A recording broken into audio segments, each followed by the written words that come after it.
Okay, sorry for getting a late start here today. We're going to do a little bit on, talk a little bit into this week's prophecy update about what I view as an attack on free speech and also Israel Imperiled. And you'll see a little bit more as I flesh that out. Again, just as a reminder, each week we talk about these different things that are talked about in the prophetic scriptures that seem to be coming together. By the way, there is a National Day of Prayer this week. It might be a good time to take some time and pray for the leadership in our country and for a national repentance because we certainly need it at this point. But we talk each week about this convergence of events and these things that seem to indicate that ultimately the second coming of the Lord is getting closer and closer.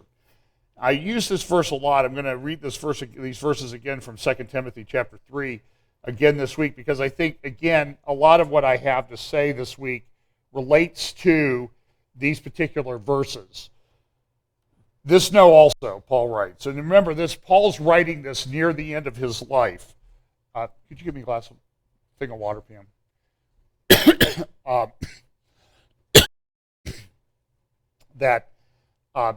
Paul's writing this near the end of his life. He's in prison in Rome. He's awaiting certain executions. So the things that he writes are really what's on his heart, what he considers to be very important. So he writes to Timothy, and he says this know also that in the last days perilous times shall come. And they are perilous times. They are very disconcerting to a lot of us as we watch and see things that are happening. I get communications from people all the time about, couldn't you be more positive? And I'm like, I am. I'm positive that things are falling apart. And but look, ultimately we win in the end, and that's what we have to remember. That's where our hope ultimately lies. And I do think that what I see is that the Lord is working in the faithful remnant church to decouple us from the things of the world and to bring him back to himself. And that sometimes happens only under times of very extreme distress. And so when that happens, and we know that it's part of God's prophetic plan, we ought to be like Daniel. Remember in Daniel chapter 9, Daniel's reading the scroll of Isaiah. He picks up the scroll, and he realizes we've got this captivity that we're in was supposed to be 70 years. So what does Daniel do? And does he say, all right, we're going home? No. He gets down on his knees and he prays, repents. And I think that's a perfect example for how the church should be acting in these last days. So, verse 2, for men shall be lovers of their own selves, covetous, boasters, proud, blasphemers, disobedient to parents, unthankful, unholy, without natural affection, truce breakers, false accusers, incontinent, fierce, despisers of those that are good, traitors, heady, high-minded, lovers of pleasures more than lovers of God, having a form of godliness but denying the power thereof. From such turn away. For of this sort are they which creep into houses and lead captives silly women laden with sins, led away with divers lusts, ever learning and never able to come to the knowledge of the truth. And boy, does that ever describe the world that we live in today. Now, I just want to give you a little bit of an update on a couple things. First, my thing today, I'm going to do sort of a review or follow-up on some of the things I talked about last week. And this is just a little bit of a preview of things that I'm working on. This is a cover story in the new Christianity Today, or as some people say, Christianity Astray zine. And it's talking about Bethel Church, or is this real revival? Kingdom Come in California. Bethel Church in Redding, California has become extremely influential. Tim Worth, who works with Moriel TV, who's here today, has done some work on this. You might look up his videos on Moriel TV and on Tim's YouTube channel, Tim Worth, W-I-R-T-H. They're very well done. And the evidence of things coming out of Bethel that aren't so good, in my view, is mounting by the day. They become extremely influential. They have a local church that's affiliated with Bethel here in the Columbus area. I know when I was in California about a year and a half ago, there was a church that had just recently started and was drawing over 2,000 on Sunday nights almost immediately. They have very well done music from a technical standpoint, but they also do things that are that just make no sense to me, frankly. Okay, I've been around the church all my life. I've seen everything come and go. Going out and laying on the graves of dead people to soak up their spirit. This is not even remotely biblical stuff, folks. So to the extent that there might be some biblical stuff there, I don't really care because it's so overwhelmed by the nonsense that I see. I'm also working through some videos from this Azusa Now thing that took place out in Los Angeles a few weeks ago. And some of the stuff I see in that is just, I mean, there's a guy there who's prophesying about somebody in the crowd, reading it off of his cell phone, okay? That's not prophesying, folks. It's reading stuff off your cell phone, okay? That's not miraculous. I can sit up here and read stuff off my cell phone, too. And if you thought that was miraculous, you got a problem. And it was a lot of things like that. There are a lot of things that are very troubling about that event. In Bethel Church, and their musical group, Jesus Culture, were very integral part of that. Bill Johnson, the pastor you see in the photograph up there, was one of the speakers there. So we'll be dealing with that more in the weeks to come as I get through some of those videos and have some more concrete examples. But some of the stuff there you ought to flee, I guess is what I'm saying. Now, I want to talk a little bit about the attack on free speech. This is an editorial from the Wall Street Journal the other day called "The Climate Police Escalate." Now, if you remember, a few weeks ago, and I'll mention this in just, let's set it up. A subpoena hits a think tank that resists progressive orthodoxy on climate change. Now, I told you a couple weeks ago there was a group of attorney generals from about 13 states, including the Virgin Islands and Washington, D.C., that have gotten together and said, we're going to go after the companies that don't fall into line on climate change because they're lying. Okay, if they have a different view, they don't have the same view of science, they're lying, they're not orthodox, they're defrauding people, so we're going to go after them. And they are. Okay, I played that clip, I think it was 3 weeks ago in my update. And now what are they doing? They're going after the people that they don't like, and they're attacking them. This is fascism. This is what rogue governments do. There is a thing in the United States called the Constitution. And until the court changes, and this election is in great part about a change in the court, until the court changes, the Constitution still says we have a right of free speech. Now, I saw an article in the Atlantic by Erwin Chemerinsky, who is the dean of the University of California at Irvine Law School, very influential constitutional scholar, a man of the left, and he said, boy, it'd be great if we had a liberal majority on the Supreme Court, finally, and not have these guys like Scalia and everything gumming up the works for the progressive agenda. And he admits it, and he says, look, we would get rid of Citizens United, which allows corporations the right of free speech. We would get over this nonsense about gun laws and having the right to bear arms, and the Keller decision that came down a couple years ago. That's what they want. This is what will happen if you have a liberal court will allow this type of nonsense to proceed. Listen to this editorial. Sometimes we wonder if we're still living in the land of the free. Witness the subpoena of Claude Walker, Attorney General of the U.S. Virgin Islands, demanding that the Competitive Enterprise Institute cough up a decade of emails and policy work, as well as a list of private donors. They have no legal obligation to disclose their donors. No organization does. That does not matter to these people that are pushing this agenda. They are coming after people. Why? Because they want to shut down anything that does not fit their view. Go look at the protests that are taking place at various political rallies. Do those people want to have a dialogue? Do they want to talk? Do they want people to have free speech? They want to shut down anything that bothers them.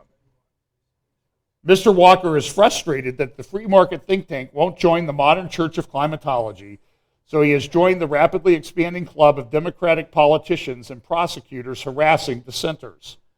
New York Attorney General Eric Schneiderman started the assault last autumn with a subpoena barrage on ExxonMobil. His demand for documents followed reports by Inside Climate News and the Los Angeles Times that claimed Exxon scientists had known for years that greenhouse gases caused global warming, but hid the truth from the public and shareholders. The truth is, the scientists working with Exxon had a whole range of views on things, okay, but that doesn't matter. Mr. Schneiderman nonetheless says he is investigating Exxon for defrauding the public, defrauding consumers, defrauding shareholders. He wants to use the Exxon case to shut down all climate change deniers. Okay, Mr. Schneiderman, if you're such a pure ideologue, I'll tell you what, stop using gas in your car. Stop flying on jets and stop having people drive. Get them on a bike to go serve the subpoenas on Exxon. How about that? Otherwise, you're just a big fat hypocrite like everybody else, in my view. I'm a little exercised about this today, by the way. This is how I get my workout. And this is I played this clip, Al Gore was there, all these attorney generals, that's Eric Schneiderman in the middle, talking about it. Now listen to this. Mr. Walker, that's the Attorney General of the U.S. Virgin Islands, is also over the line in demanding the names of nonprofit CEI's donors, who can remain secret under federal law. Anyone on the list will become a new target of the Schneiderman climate posse. Rhode Island Senator Sheldon Whitehouse has also asked the Justice Department to use the RICO statutes to bring civil cases of climate dissenters. Remember the clip I played of Attorney General Loretta Lynch saying, yeah, I'm referring things for an investigation on this. Attorney General Loretta Lynch recently referred to the FBI request from 2 Democratic congressmen seeking a criminal probe of Exxon. Democrats on Capitol Hill have sent letters pressuring companies to disavow the Chamber of Commerce for its climate change, for its climate heresy. This is a dangerous turn for free speech, and progressives ought to be the first to say so lest they become targets for their own political heresies. Rather than play defense, the targets of the climate police need to fight back with lawsuits of their own. Boy, is that ever right. Another place where I see this coming attack on free speech is in this whole, I don't even know what to call it.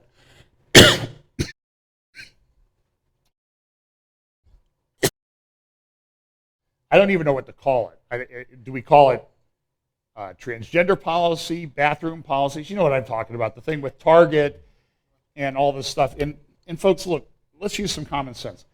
It's not so much Starbucks comes out and says, we have a transgender bathroom policy. Well, that's really brave, okay? In Starbucks, some people love Starbucks. I don't drink coffee, so I don't really care that much. But if you love Starbucks, that's fine. But it's not that brave for Starbucks to come out because all Starbucks are little. They're all single-stall bathrooms. The problem is men pretending to be transgender going in there and assaulting females, which we hear reports of all the time. And the people that and people just ignore it. They act like it doesn't happen. And there are reports in the news every day about this. And that's what the issue really is privacy of women and children. Here's Jen Hatmaker, who is, I don't really know her. She's, I believe, a Southern Baptist. She's become a very popular speaker in the conference circle. She came out this last week and just said, I'm all for this. She says, this is where I am. Gay teens, gay adults, mamas and daddies of precious babies, friends and beloved neighbors of very dear LGBT folks. She's very close, I believe, to Beth Moore. They kind of work together. So whatever the cost and loss, this is where I am. She goes on and she says, here are my arms open wide, so wide that every one of you can jump inside. You're so dear, so beloved, so precious and important. And there are groups out there now there's a group I became aware of this week called Lead Them Home, which is going around to churches, religious organizations, church organizations, denominations, conferences, to talk about how to welcome, and they use the acronym in there. I would put it up. I forgot to put it up. You've heard of LGBT. It was LGBTQIA and then a plus sign. So it was questioning is the cue, intersexual, then asexual, and then, well, whatever we haven't come up, whatever weird thing we haven't come up with or even talked about. And this is infiltrating the church. This is mainstream evangelicalism is kowtowing to this stuff. It will, and corporations are doing it. This, for example, there was a Fourth Circuit opinion this week that Title IX has never been applied in this area, but the Fourth Circuit, they don't care. They went ahead and they've applied this to transgender issues. So a young man who wanted to use, well, it says here, the Fourth Circuit of Appeals confirmed on April 19th that transgender students who are restricted from using the bathroom consistent with their gender identity can sue the school district under Title IX. The court overturned a district court dismissal of a Title IX case by Gavin Grimm, a transgender boy who was preventing from using the boys' restroom and locker room. That is a problem. The Fourth Circuit pointed out that the district court failed to defer to the Department of Education's established position that Title IX requires schools to ensure transgender students' restroom access. The Institute, or the National Center for Transgender Equality, we welcome this sensible and very important decision that promotes fairness and dignity for all students by holding that a trans student who was denied access to a restroom has a vital Title IX claim. We urge the U.S. Department of Education to swiftly issue guidance to all schools regarding their obligations under Title IX. You know what's going to happen? You don't do this, no funding from the feds. You're going to lose millions, even billions of dollars. Okay, now is this trying to bring people on the line? Corporations are doing it. Here is the NCAA. Board of Governors approves anti-discrimination process for championship bids. Okay, here's the statement from somebody on the NCAA Board of Governors. Today, the NCAA Board of Governors passed a resolution governing championship sites and where we hold tournaments, particularly in regard to RFRA laws that exist across the country. We need to make sure our student athletes are competing in venues and competing in states that have an inclusive environment for all of our student athletes, our fans, and our coaches. The NCAA is a national organization that's looked at to have great competition. It's important for us to weigh in on these important issues and make sure that regardless of whether our student's a Division I, Division II, or Division III athlete, that their championship experience is among the best. Okay, I mean, because it's been that big of an issue, right? So if a city does not have what the NCAA wants, you don't get a championship event in any division of NCAA. They've now become the thought police and the discrimination police in their mind. Just wait till the first 6'5" transgender male wants, 6'9" transgender male wants to play female basketball or something like that. Let's see what the NCAA does with that one. Will they be discriminatory then? Now I hesitate to share this next one because it's so out there that I don't think you will believe it, and I'm not sure how to discuss it delicately. So I will only put up for you part of the headline, and I think you will figure it out. This comes from the Daily Mail in England, and its students are, I don't know why he got in there so many times. Students call for sanitary bins to be placed in male toilets for transgender men. Okay. Does anybody not, I'll tell you what, if you don't understand the insanity of that, see me afterwards, okay? Or go see my wife. She'll explain it to you. And because there are certain things that don't happen to males every month that happen to females. Okay, now are you following me? But they want to pretend like they're going to happen to males who are really not males. So we have to accommodate them. And these are student organizations. Now, knowing that that happens, do you think we have an education problem?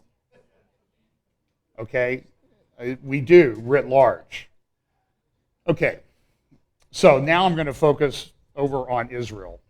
That's not a very easy transition, but I don't know how else to do it now that I've probably lost everybody who's trying to figure out this. If you're scratching your head, that's a good sign. If this doesn't make sense to you, you're okay. Okay, feel good about yourself. A lot of things going on in the Middle East, particularly in Israel and Jerusalem. Israel, there's this talk about putting cameras on the Temple Mount. Jordan wanted to do it. Israel said, yeah, that's a good idea. Then I guess because Israel said that they wanted to do it, they would go along with it. They haven't put them up there. Part of that is it would give documentation to attacks that are being made on Jewish and other worshipers that go up on the Temple Mount. They're getting kicked off of there. They're arrested if they even appear to be praying. If you've been to Israel, you'll be told, don't look like you're praying, because they follow you around when you're up there. They listen to everything that you say. There have been clashes this week on the Temple Mount. There was a lot of hullabaloo about, there's a peace agreement. They've agreed to divide the land. They're about ready to agree to divide the land. They're going to vote on it in the UN. It's already a done deal.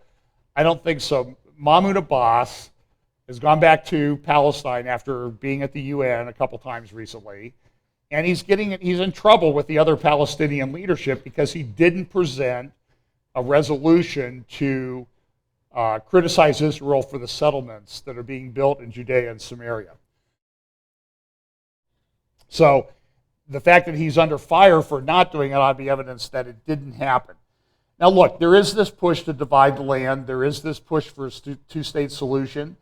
It still exists. It's not really... A lot of people question whether it's viable, whether it's going to happen. I personally think that there will be an attempt at a two-state solution at some time. Benjamin Netanyahu may not be in office forever, and there are other people in Israel that are pushing for this. But there is a pretty broad spectrum of people in Israel that know that it's a bad idea. It will lead to another intifada, in my judgment. Look, in the United States, we have, by most estimates, 12 million to maybe 30 million illegal immigrants. And when somebody comes up with a policy that we're going to deport them, at least temporarily, what is the response? You can't do that. It's too expensive. That would never happen. Okay, well, let's go over to Israel. What do they want? Deport every Jewish person out of Judea, Samaria, back to Israel, inside the 1967 lines. If you look at the numbers of the settlers, 400,000 or more, compared to the total population of Israel, it's a much higher percentage. So when our president says, we can't deport people here because it's just too expensive, but Israel will have to do it on a greater scale than we would proportionally to the population. I think that's called hypocritical. I think it's pretty easy to see. There's a lot going on in Israel. We talked last week about the fact that within the Syrian proposed peace agreement that was being talked about, there was apparently a provision that would have given Syria the Golan Heights back to Syria. Now, the fact that Syria can't even manage the land that it already has, that it's falling apart, that thousands of people are dying, and this week hundreds more apparently died in attacks on Aleppo and other places, they want to give the Golan back to Syria.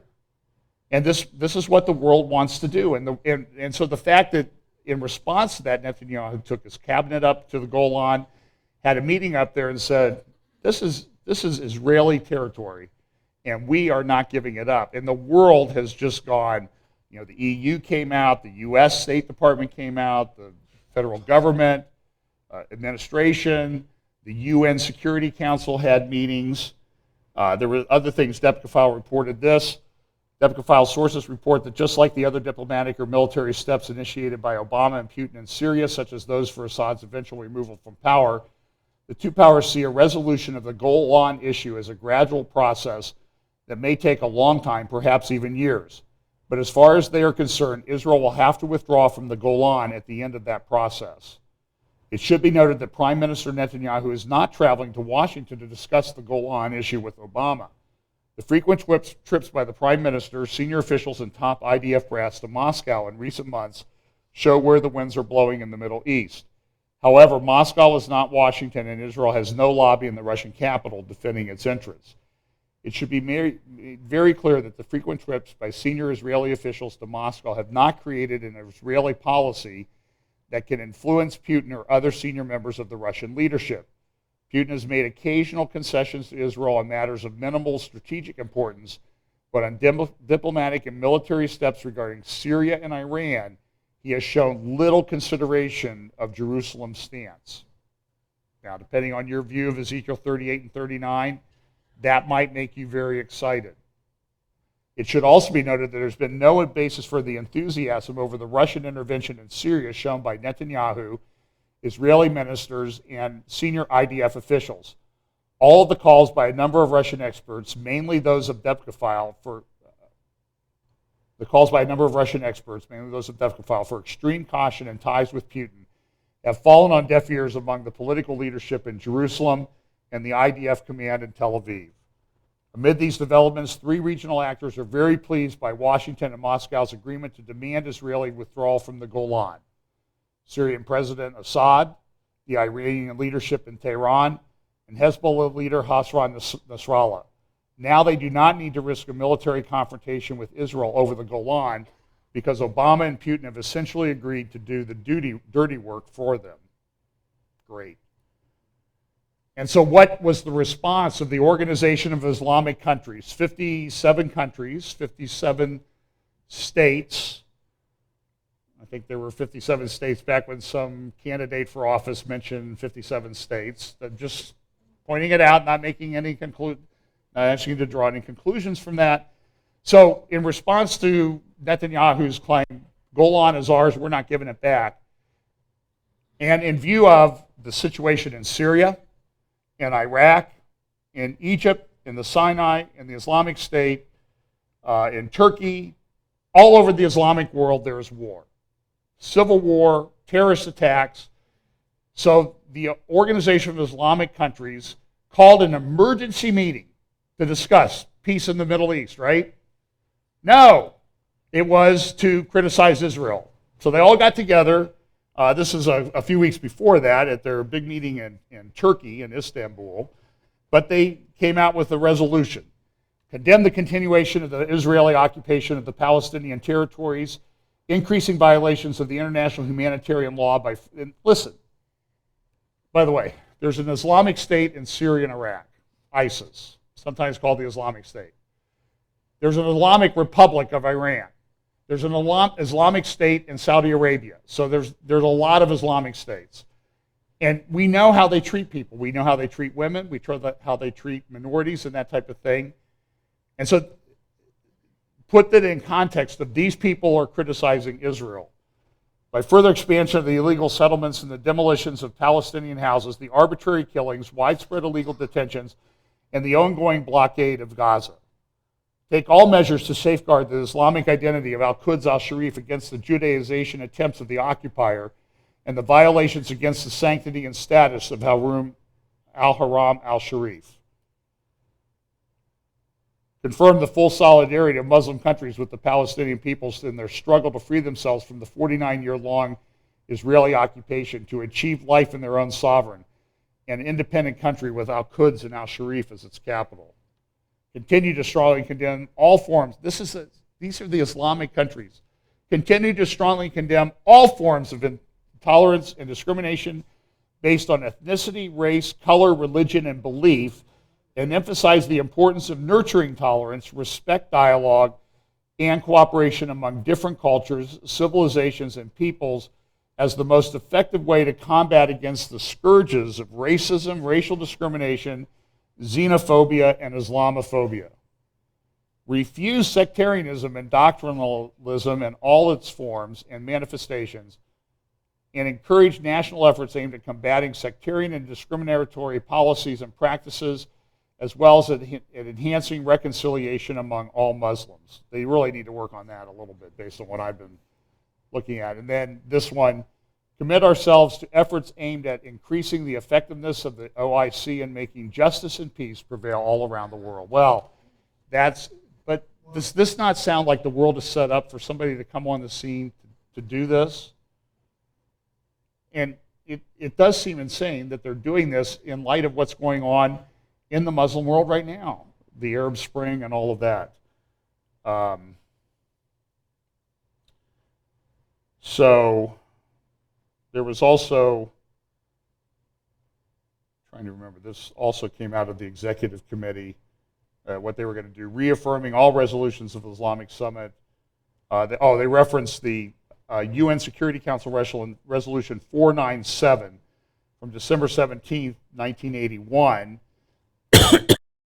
that they were deeply concerned at Israel's persistent attempts to defy the will of the international community and its continued occupation and annexation of the Syrian Golan, which are considered null, void, and illegal by the international community. And they're right about that. So they reaffirmed this resolution. I'll skip forward here.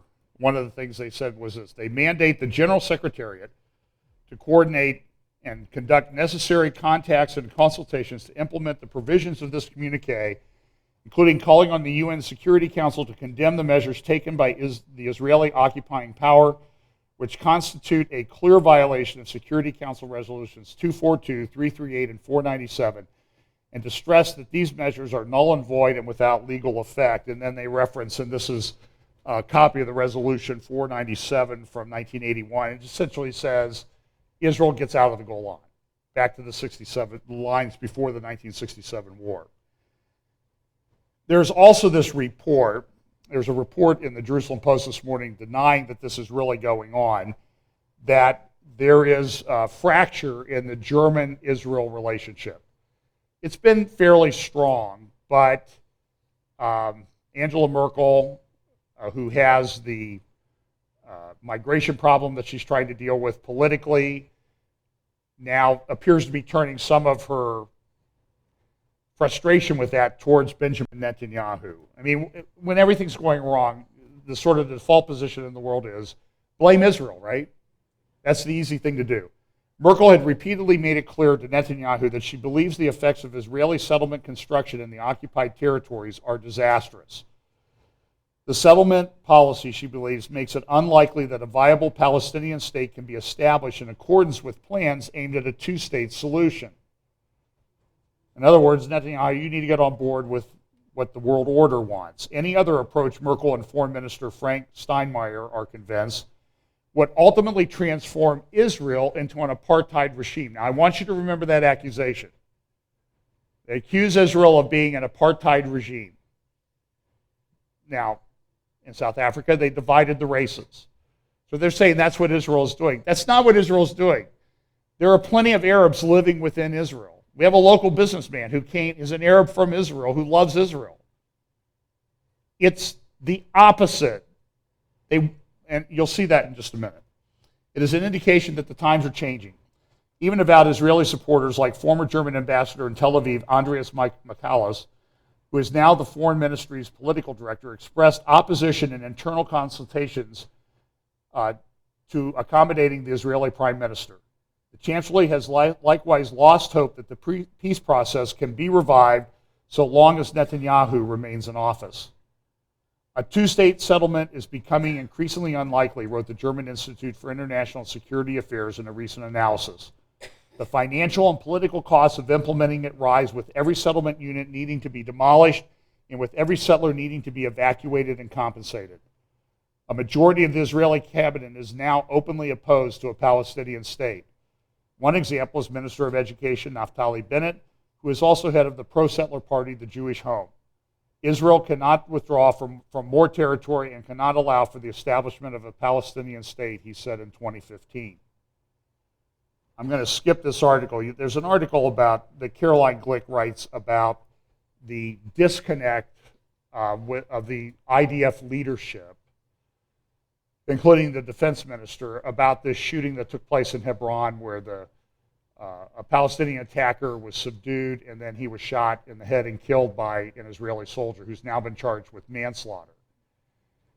The Israeli soldier, I believe, defense is, look, I didn't know if he was moving around and I didn't know if he had a suicide bomb vest on. He had a heavy coat on and I couldn't tell, and rather than be dead, it was a self-defense. And this has led to there's been big rallies in support of that, but immediately Caroline's problem with that is immediately the response of the Israeli military establishment was to condemn the soldier without looking at the facts. And that's all that she asked is, and she said this is a big change and this shows sort of a disconnect on the part of the IDF. Over in Syria, Aleppo was attacked this week. They essentially destroyed the last remaining hospital in Aleppo, city of, I believe, I want to say 2 or 4 million people. It's the largest population city in Syria before the Syrian civil war. They killed the last pediatrician in Aleppo in the bombing raids the other day, even though there were supposed to be, these were bombing raids conducted by the Assad regime to drive out the rebels from Aleppo. And it's going to cause more people to flee and try to immigrate to other places. The Temple Mount continues. This is just a sampling of news from the Jerusalem Post the other day, which just seemed like had article after article after article that seemed like, are they reading the prophets before they make their editorial decisions? The Temple Mount, radical Islam's twisted trump card in the holy war against Israel. Jews ascending Temple Mount are instigating war, a member of the Knesset said. Palestinian UN ambassador compared Israel to the Nazi regime. Certainly, this is a report from the Jerusalem Post that there was technology that was available to Belgium and French authorities that would have helped them identify the terrorists, but because of an Israeli anti-Israel bias, they said they wouldn't buy the technology. And now people are dead as a result. And do you think anybody will be held accountable for that? This report, Syria is finished. Refugees in Jordan see little hope of return to their homeland. Security Council has gotten together to talk about Syria. The violence is intensifying. This report, this is all just from like a 1 or 2 day period in just one newspaper, the Jerusalem Post. Syrian food crisis deepens as war chokes farming. Not surprisingly, it's a little bit difficult to plant your farm when people are fighting and throwing bombs around. People are disinclined to go out in the field, understandable. But it's causing damage to grain silos, to irrigation canals, all types of things that are needed to conduct farming in Syria. And Syria was really a pretty productive country in terms of food production because of the Euphrates and Tigris rivers that flow through there. Well, the Euphrates River at least. Greece is now bracing for more. At the same time, Assad is getting a deal with Russia to restore some of their infrastructure. It's going to take a lot more than $850 million, I can tell you that. Another interesting thing, this is just from the Jerusalem Post the other day, Iran and Russia move closer, but alliance has limits. That's kind of an interesting development. There's been some fracturing in the relationship. A professor of Mideast and Islamic history at San Francisco State said this, there is a military economic aspect to this alliance which is beneficial to both sides. But on a geopolitical level, Iran and Russia can only form a tactical short-term alliance. That's interesting. Not a strategic one. I think the ideological differences between the two are just too deep. Now I'm going to turn to the student thing, and I'll probably finish up with this. I was going to mention this last week. There was a report in the Jewish Chronicle from Great Britain about a anti-Zionist president being elected head of the NUS, which is the National Union of Students in Great Britain, at the college level. This is a picture of her. She is from Algeria. She is a Muslim, and she has made some very troubling statements in the past. She is part of the left. This commentary says she's symbolic of regressive left poison and she's unfit for office. In 2014, she was criticized for not supporting a motion condemning Daesh. She said then that to do so, Daesh is the Islamic State, ISIS. She said then that to do so would be Islamophobic. Beleaguered Jewish students were also astonished by a discussion over whether to mark Holocaust Memorial Day, with some students claiming that doing so would not be inclusive. You can't make it up. You really can't make it up. Here's a little clip of somebody defending the decision on Holocaust Day. I am against the NUS and the government forgetting and ignoring the mass genocides and prioritizing some lives over others. And I think instead of commemorating just one mass genocide, I think it's important to have a day to commemorate all the mass atrocities, as it suggests that some lives are more important than others. Instead, campaign for a day to commemorate all of them. Thank you. So what you're saying is you can't talk about the Jewish Holocaust unless you talk about everybody else that's ever been killed. We can't commemorate this. So we need, I'm going to make up a term, we need a trans-Holocaust policy. Okay, I guess. Bring your Holocaust and everybody will feel comfortable. So she is part of this, these groups. And so here's a comment, here's some things that she said a couple years ago, this young lady who's now the National Student Union president. As a campaign, we take a vocal and uncompromising anti-colonialist approach to the occupation of Palestine, but at least in the time of my involvement with the solidarity movements here in the UK, there's a few things that do worry us. Namely, the fear that the notion of resistance has been perhaps washed out of our understanding of how colonised people will obtain their physical emancipation. With mainstream Zionist-led media outlets, because once again we're dealing with the population of the global south, resistance is presented as an act of terrorism, but instead of us remembering that this has always been the case throughout struggles against white supremacy, it's become an accepted discourse amongst too many. When there's a desire to engage in discussions of Palestinian resistance in its many forms and therefore not limited to an armed struggle, the excuse of, well, Palestine's different, or in today's contexts, things are really different, we can't use the same methods that we did back then, are given amongst many. So she talks about the Zion, you see how the anti-Jewish terms, the Zionist-led media that she talks about. Now, she's been criticized for it. I'm not anti-Zionist. I use anti-Zionist terms, but I'm not anti-Zionist. I mean, how could you judge me like that? So this is a problem in England. This report from the Times of Israel: Islamic radicalization fuels dire threat to Jews in Europe. Congressional panel hears. There have been some hearings recently in Congress. I'm going to focus on a little bit on this one and then another one. John Farmer, a former New Jersey Attorney General who now leads a Rutgers University initiative to assess how to protect communities vulnerable to terrorism, said terrorist attacks were threatening the viability of Jewish Europe. The situation on the ground has become dire. The challenge to the Jewish communities has become nothing less than existential, he said. Many stalwart Jewish leaders have become ambivalent about remaining in Europe at all. This week there was a hearing, on April 19th, there was a hearing before a joint subcommittee in the Congress, and the title of the hearing was Israel Imperiled. I'm going to play a couple clips from that. I'll try to get the YouTube link to Brian so you can watch the whole thing. Just know that they do some introductory remarks, and then they go vote for about an hour, but they kept the camera on, so the whole thing is really only about an hour long. It had 4 witnesses, one of whom was Michael Rubin, who's an expert on Iran, and this is Dr. Rubin's comments. In recent years, Iran has developed a number of different surveillance and attack drones. While its claims to have reverse engineered a downed CIA drone are risible, U.S. military pilots flying over the Persian Gulf regularly describe seeing Iranian UAVs.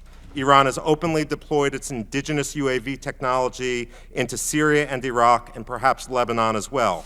Iranian UAVs fly over Syria's largest city in Aleppo, and so could just as easily fly over the Golan Heights, the Galilee, or into international air paths over Tel Aviv's Ben Gurion International Airport or Israel's smaller regional airports. That Iranian sources openly brag about their development of both suicide drones and new satellite-guided drone navigation capabilities augments concern.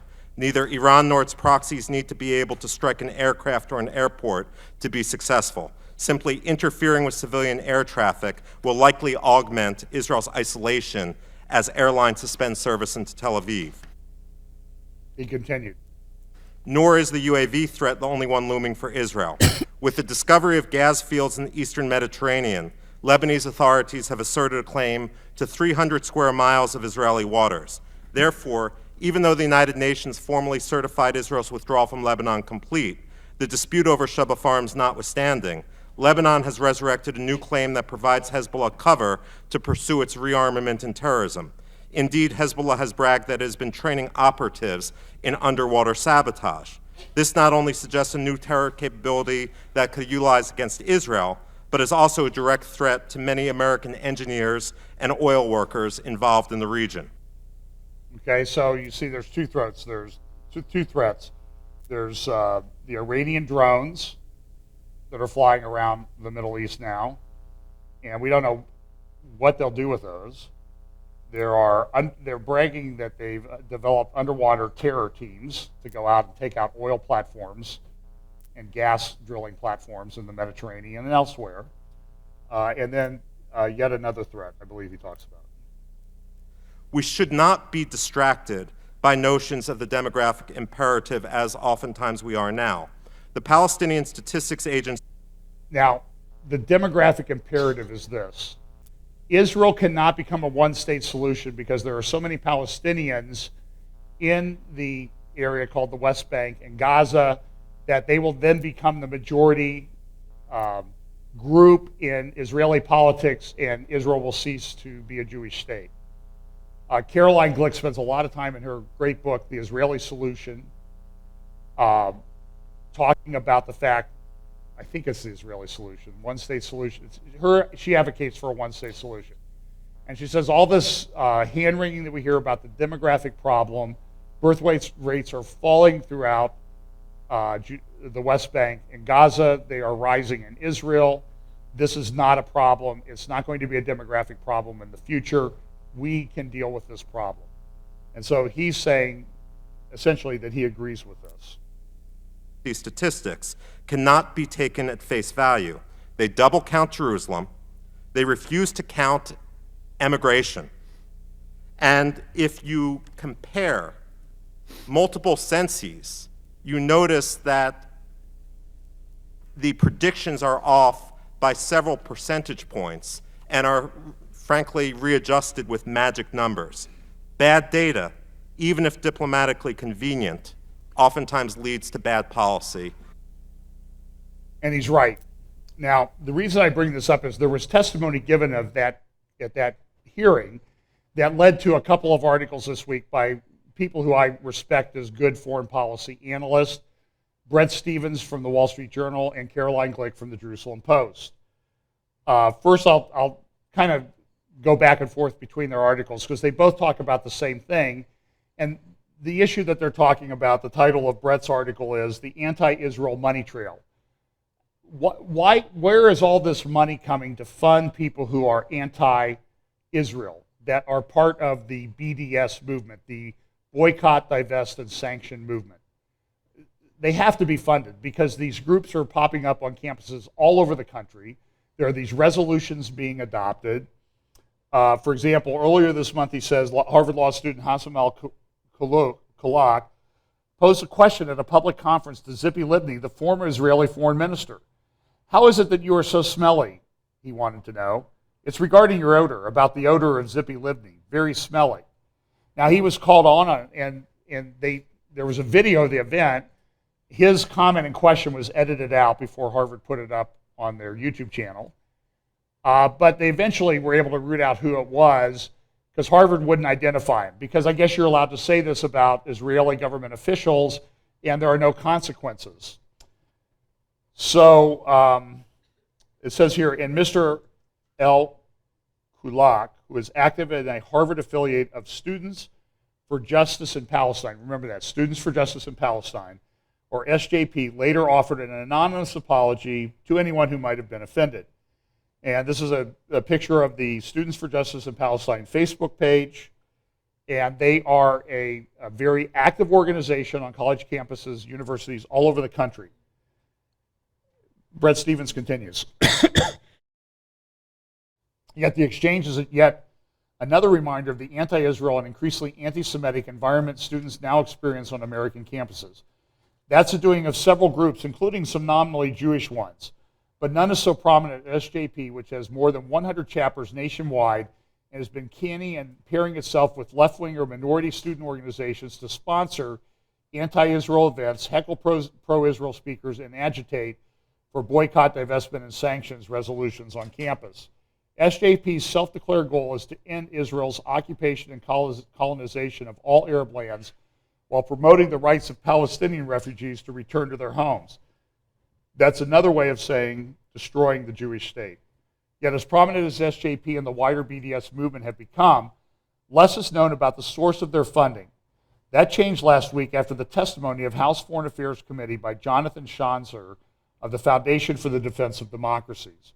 Caroline Glick a couple days later picked up the same thing in her column and said this: to defeat the BDS sanctions campaign against Israel, it is first necessary to understand it. The BDS campaign is an extraordinary phenomenon. Activists from the U.S. coast to coast robotically parrot the same lies, employing the same tactics of bullying, intimidating, and silencing pro-Israel activists and speakers on campus after campus. That's why I started this off with the title, The Attack on Free Speech. Because that's exactly what's going on. It's happening on anything that the ideological, political left holds dear. They want to completely shut down dissent, not talk about it, not dialogue about it, not argue about it, not listen to opposing views. Shut it down. They do that with Trump rallies. They don't want Trump to speak. They want to shut him down. Their goals are uniform. They seek to silence pro-Israel voices in U.S. academia as a means to destroying general public support for Israel in America. And they seek to make Jew hatred socially acceptable in elite circles in America for the first time since the Holocaust. And believe me, back at the time of Holocaust, there was a big problem with Jew hatred among monetary elites in this country. Henry Ford, for one example, was a rampant or a very strong anti-Semitic, anti-Jewish person. So here's Dr. Schanzer speaking at the committee on April 19th. This campaign claims to pursue justice for the Palestinians. In truth, many of these groups seek to wage an economic war against Israel. FDD recently completed research that tracked employees from organizations implicated by the federal government for terrorism finance. Our research yielded a troubling outcome in the case of 3 U.S.-based organizations involving the financing of Hamas, a designated terrorist group with a grisly track record of suicide bombings and firing rockets at civilian population, and whose charter openly calls for the annihilation of Israel. The 3 now defunct organizations are Holy Land Foundation for Relief and Development, Kind Hearts for Charitable Humanitarian Development, and the Islamic Association for Palestine. As it turns out, many individuals who previously worked for or on behalf of these groups now work or fundraise for an Illinois-based organization called American Muslims for Palestine, otherwise known as AMP. AMP is arguably the leading BDS organization in the U.S. It is a key sponsor of the anti-Israel campus network known as Students for Justice in Palestine, or SJP. So what he's doing is he's going and he has looked at the Freedom Foundation for the Defense of Democracies that he heads, has gone through and looked at how this is being funded. And what he says is, all these organizations, Holy Land Foundation, the Kind Hearts, whatever that means, group, all of these have sort of morphed into this Students for Justice in Palestine, and I think it's American Muslims, AMP, American Muslims for Palestine. And here's some additional testimony. The groups, the Holy Land Foundation, the Kind Hearts, Islamic Association for Palestine, those were tax-exempt organizations that are now defunct, and there's a new organization in Chicago, American Muslims for Palestine. Are some of the folks that were working with those groups that have been put out of business by the Treasury Department, have they moved over to this new organization still doing the same thing? Mr. Chairman, we've identified in this testimony that we've got 3 individuals from Holy Land that have moved over to AMP. Is this new organization, is it a tax-exempt organization as well? Sure. So 3 from Holy Land, 3 from Islamic Association for Palestine, 1 from Kind Hearts, all now working for AMP, which is pretty significant, we think, when we look at the leadership. Are they raising money for any terrorist organizations, or do you know? Not that we know of. What we can tell you is that AMP is a corporate nonprofit. It has a 501c3 that is its fiscal sponsor, so it raises tax-deductible donations, passes them through what's known as AJP, Americans for Justice in Palestine. It passes through to AMP, and then AMP then passes it on to campus. It's quite a structure. Caroline continues, given SJP's lead role in the campaign against Israel and American Jewry on college campuses, students and Jewish groups trying to combat the racist movement focus their attention on SJP. But it works out that SJP doesn't formally exist. There is no nonprofit group called Students for Justice in Palestine. SJP doesn't file tax forms. It doesn't have a paper trail. In other words, SJP is a ghost organization, an illusion. To bring it down, you need to find its controllers. According to the website, SJP was founded in 2001 by UC Berkeley prof. Hatim Bazian. Bazian's organizational pedigree reads like the who's who of Hamas and Muslim Brotherhood front organizations in America. Brett Stevens then goes back and says, okay, I talked to this guy. I talked to Bazian and asked him to address Mr. Schanzer's specific claims. His response sounds like he's been part of a Democratic presidential campaign, or any presidential campaign for that matter. This is about silencing any person or any group that speaks about Palestine, he said, accusing Mr. Schanzer and the House Foreign Relations Committee of giving McCarthyism a new lease on life. As for the past ties of AMPs, the American Muslims for Palestine leaders, he dismissed it as guilt by association. He used to work for the group. So now, why is that important? You remember, I don't know if it was this stuff it's been so much happening lately, it seems to all kind of run together. But there was the person who was in charge of Bernie Sanders' campaign to reach out to Jewish organizations was Simone Zimmerman. And she made some very anti-Israel, anti-Jewish statements. She's Jewish herself. What you don't know, and the backstory of all this is, Simone Zimmerman grew up in a Zionist home. She went to college, guess where? Cal Berkeley, where this Bazian guy is on the faculty. She is now virulently anti-Israel. Now, she's been removed from the campaign, but the point of this is that Jewish students are going to campus and they're being drawn into this. This article in the Jerusalem Post that talks about this says impressionable and susceptible Jewish students, such as Zimmerman, have been systematically indoctrinated at Hillel with messages dehumanizing Israel soldiers, portraying them as war criminals, and describing Israel as an occupying apartheid state committing crimes against humanity. Simone Zimmerman and many other students have been brainwashed and co-opted. They are victims subjected to a systematic and very effective indoctrination at the Campus Jewish Center, presenting itself as a home away from home. This is just the tip of the iceberg. The dire situation is metastasizing across America, and the consequences are grave. So don't think that all the stuff that we criticize Europe for has stayed in Europe. It has migrated to the United States. Now, wouldn't the Justice Department do this? I mean, didn't the Justice Department back in the 2000s prosecute the Holy Land, had the big Holy Land terror funding case?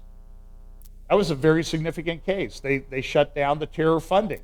They've sent people to prison, some for over 20 years. So I'm sure the Justice Department under the Obama administration has continued that fight, right? So even at NYU, there's a disgrace.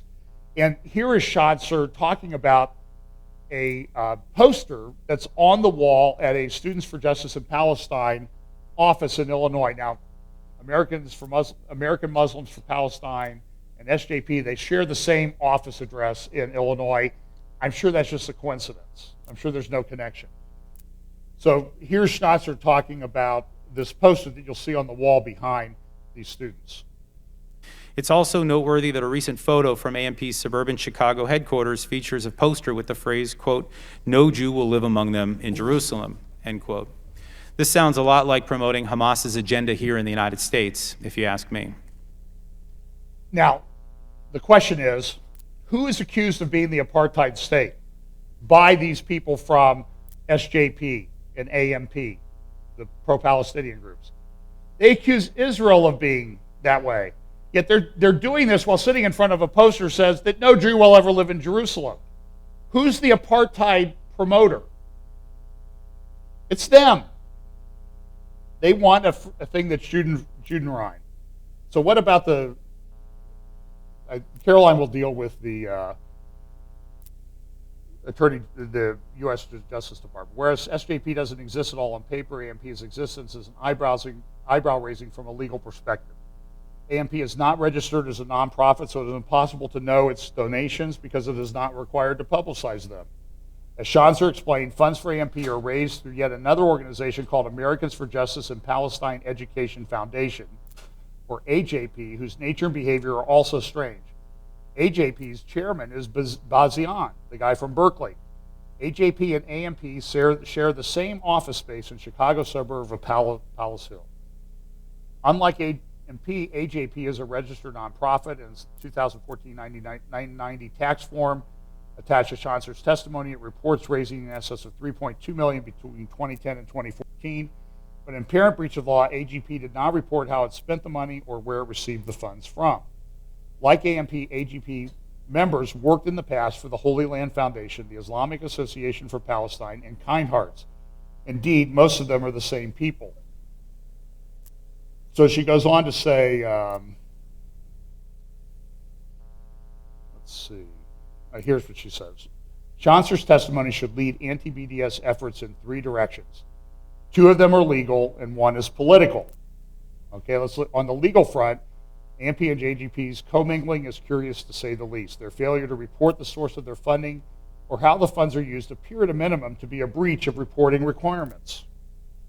These irregularities, along with the fact that the officers of these organizations were in the past officers of organizations disbanded due to their provision of material support for terrorism, warrant criminal investigation by both tax authorities and counterterrorism investigators. Unfortunately, shortly after he entered office in 2009, Barack Obama, then Attorney General Eric Holder, ordered the Department of Justice to stop investigating Islamist nonprofit groups. Accordingly, it is highly unlikely that any investigation will be conducted by federal agencies in the near future. On the political front, it is vital that Israel fight BDS as the most widespread form of anti-Semitism in North America. Unlike the situation in Europe, where BDS is largely an economic warfare campaign, in the U.S., its goal is political. Its leaders are not interested in harming the Israeli economy per se. They are interested in cultivating anti-Semitism and hatred of Israel to pave the way for economic warfare and actual war against Israel. Government ministries involved in the fight against BDS need to be, those are Israeli government ministers, involved in the fight against BDS need to provide anti-BDS activists with information about SJP's link to Hamas and with the Palestinian Authority. American Jewish organizations and activists need to call out college administrators when they say, since they refuse to carry out divestment resolutions, that they oppose BDS, even as they allow SJP to operate on their campuses and even fund the Hamas front group directly. Schanzer's testimony makes clear that the BDS movement is part and parcel of the jihadist war against Israel, whose goal is its annihilation, both legally and politically. It needs to be fought accordingly. And then this report, and I'll finish with this. This is from one of the security officials in Brussels. And this gentleman, Koen Geens, told the European Parliament that Europe will shortly have more Muslims than Christians. Now, that doesn't include, of course, Christians are a shrinking minority in Europe because of the secularization of Europe. But that's a significant development. Because who's going to control the political process? And frankly, how often is it difficult to determine the difference between the Islamic political agenda and the left's political agenda, the secular political agenda? Very often they're the same. So all of this is a way of saying is that, look, this is a very significant time in prophetic history because we are seeing this growing rage against the people of Israel, against the Jews. And we know where this is all going to end up, and we all know that this is all going to play out. But the whole world is being educated and moved to that position. That's a very significant development. So pay attention to that. We'll try to provide links to these articles in the YouTube channel description, and we'll pick up with some of these things next week. I have about 50 more slides, but you don't want to sit here and look at those. So let's pray. Father, I pray that you will help us to stand as bold prophetic witnesses of the time that we live in, that this is the season when people need to turn to God, because the time to do that may be very short. Pray that you will give us that boldness to stand for that truth and to share it with our friends and families. Bless us this week. In Jesus' name, amen.